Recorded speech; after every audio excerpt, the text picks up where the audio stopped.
This is probably the most dangerous moment, I would say, in the course of the next few days, in what is the biggest security crisis that Europe has faced for decades. And we have just addressed Russia's military build-up in and around Ukraine. Russia has already massed well over 100,000 combat-ready troops with heavy equipment, missiles and key enablers such as command and control and medical units. And we are closely monitoring Russia's deployment in Belarus, which is the biggest since the end of the Cold War. This is a dangerous moment for European security. The number of Russian forces is going up. The warning time for a possible attack is going down.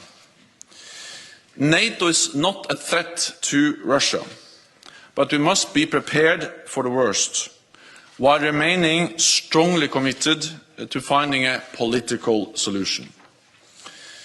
The UK is playing a leading role, delivering both militarily and diplomatically. I welcome your offer of more troops, ships and planes to NATO. And the additional troops that you are deploying to Poland showed Allied solidarity in action. The UK leads NATO's battle group in Estonia. You contribute to NATO's air policing, and the aircraft carrier HMS Prince of Wales leads NATO's maritime high readiness force. All of this sends a clear message that we will defend and protect all allies. We also have active diplomacy right across the alliance, with NATO leaders working to get Russia to de-escalate. I welcome your support to Ukraine, as well as your recent contact with President Putin and the visit of Foreign Secretary Truss to Moscow today. This morning, I have sent a letter to Foreign Minister Lavrov, reiterating my invitation to Russia to continue our dialogue in a series of meetings in the NATO-Russia Council to find a diplomatic way forward. We are prepared to listen to Russia's concerns and ready to discuss ways to uphold and strengthen the fundamental principles of European security that we all have signed up to. We have proposed mutual briefings on exercises and nuclear policies, ways to increase transparency and reduce risks in military activities, reduce space and cyber threats, and a serious conversation on arms control, including nuclear weapons and ground-based intermediate and short-range missiles. These areas represent an agenda for meaningful dialogue. But NATO will not compromise on core principles: the right of each nation to choose its own path, and NATO's ability to protect and defend all allies. Next week, NATO defence ministers will assess options for further strengthening allied security. This includes the possibility of additional battle groups in the southeastern part of our alliance. Renewed Russian aggression will lead to more NATO presence, not less.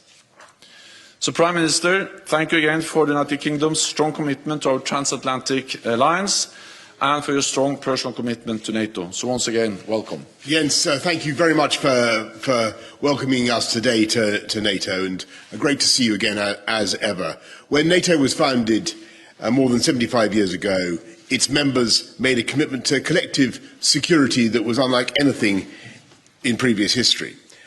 And when the Berlin Wall fell, the people of Europe made clear that they wanted their freedom and their security to be inextricably tied together. And that's why NATO agreed that any country should be free to pursue the security alliances that that country chose. And we must resist, we must oppose any return to the days when the fates of nations are decided over their heads by a handful of great powers. And I want to stress that this is not just about Russia, just as NATO itself is not just about Russia, of course not. This is about upholding the founding principles of an alliance which, perhaps more than any other institution, has brought stability and peace, prosperity to the world. And that must be the bedrock of our diplomatic efforts. The UK's commitment to European security is unconditional and immovable. We have the biggest defence budget in Europe and the second largest in NATO. We've contributed more troops than any other ally to NATO's enhanced forward presence. And today I've agreed with the Secretary-General a package of support to strengthen further our collective security, sending troops, planes and ships to defend NATO from north to south. Earlier this week I met the Prime Minister of Lithuania. I'll be travelling shortly to Poland. And these are countries where every day the population wakes with an acute awareness of the threat just across their border. And they are countries whose voices and views must be at the heart of every discussion we have. Because I believe that if we can keep a strong grip on the fundamentals, those fundamental principles that define our alliance, and combine strong deterrence with patient diplomacy, then we can find a way through this crisis. But the stakes are very high, and this is a very dangerous moment. And at stake are the rules that protect every nation, big and small.